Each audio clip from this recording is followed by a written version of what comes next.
Wow, this is already the middle of February, and I believe, and I think it's going to be this Sunday. Wow, Super Bowl Sunday. Can't say that I really am going to root for either one of these two teams. I consider the 49ers a mortal enemy. Not really all that keen on the Kansas City Chiefs either, but, you know, glutton of good fortune over there. Something we haven't experienced here in our great Northwest in a good while, but that's okay. Maybe this year, maybe this coming year. Anyway, what you just consider, we've been doing a series on good government, and we talked about the bedrock of being good government being the distrust for of mankind. You know, what makes our nation unique in terms of its constitution is the fact, number one, that they did express that there was a creator and that we were created by him and we have unalienable rights. But there's also another aspect that was embedded in our governmental system, uh, and that has to do with the fact that there was an incredible distrust of mankind. Remember that many of the folks that had come over from England and Europe were people that were fleeing oppression from leaders, kings, other leaders. And they understood that too much authority given to one person or one particular group could be destructive to the minorities and many others. Our government was set up to provide some semblance of, relief from those kinds of things, hopefully to prevent them. That's why we have our three forms of government, because everyone has a check or a balance. And that's important. We're certainly seeing a lot of that confusion occurring in our nation today. I'm not saying it's done right, but thank God we're not. If you consider history, would you like to be living under Mao? Would you like to be living under Stalin? Would you like to be living under the Khmer Rouge and disagree? Would you like to be in China today and be a person who disagrees with the government itself? If so, you would find yourself in a great deal of trouble. Or many parts of the world where a theocracy, a religious government that controls and doesn't allow for other belief systems. This is pretty common in the majority of the world. So what we have here is very unique and it needs to be protected. And that's one of the reasons why we're going into this series. So first and foremost, there is the sense that mankind is not trustworthy. When Isaiah said in Isaiah chapter 1 and verse 5 and 6, and I know he's speaking of Judah there, but I think it certainly is relevant to us that the whole head is sick and the human heart is weak. In other words, it's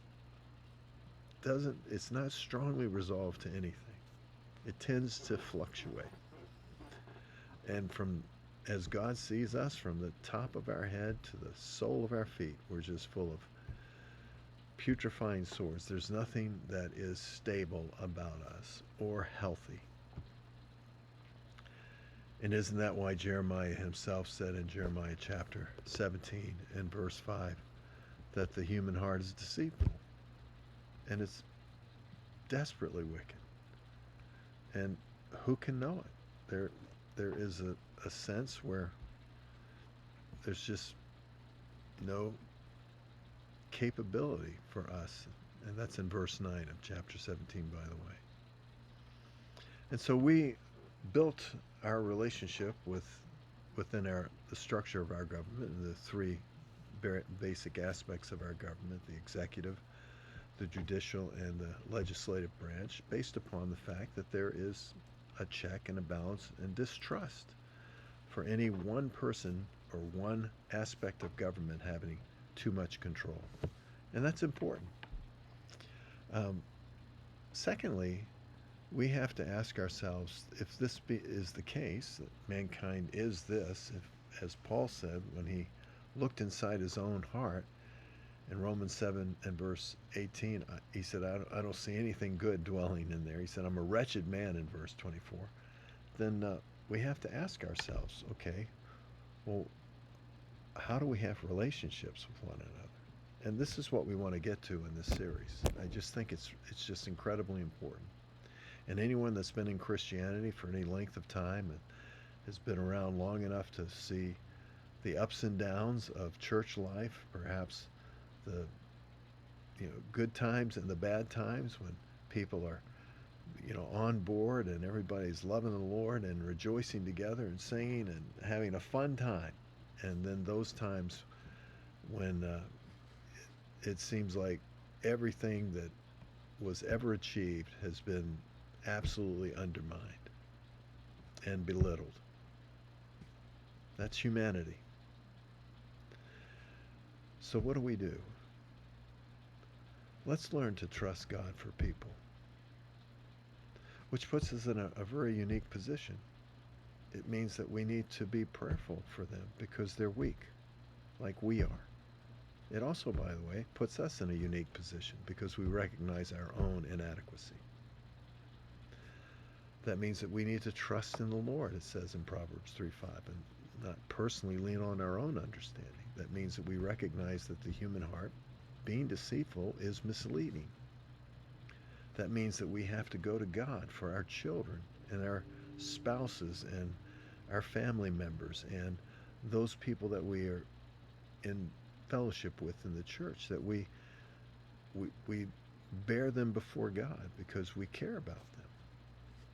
We understand that bad decisions are abundant in human history and that we ourselves are in a very common place. I think we all, as believer priests, have to be fully conscious of the fact, just like in Hebrews chapter 5, that we as believer priests also are encompassed about by the very same issues that we see in other people's lives. We can never lose sight of this.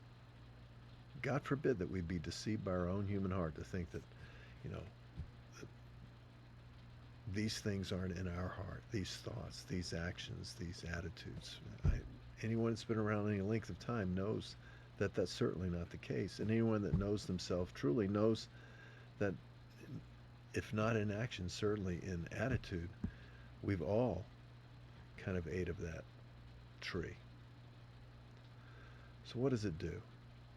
It drives us to the throne of God, to trust God for people and to pray for them, to care enough to pray for them.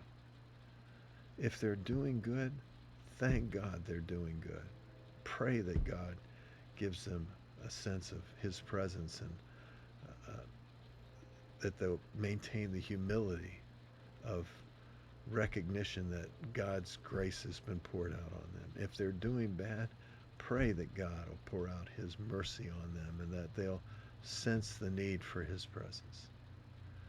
If life is moving along, pray that God gives us an ever, how can I say it, growing awareness of our need for Him and His presence in all that we say and do.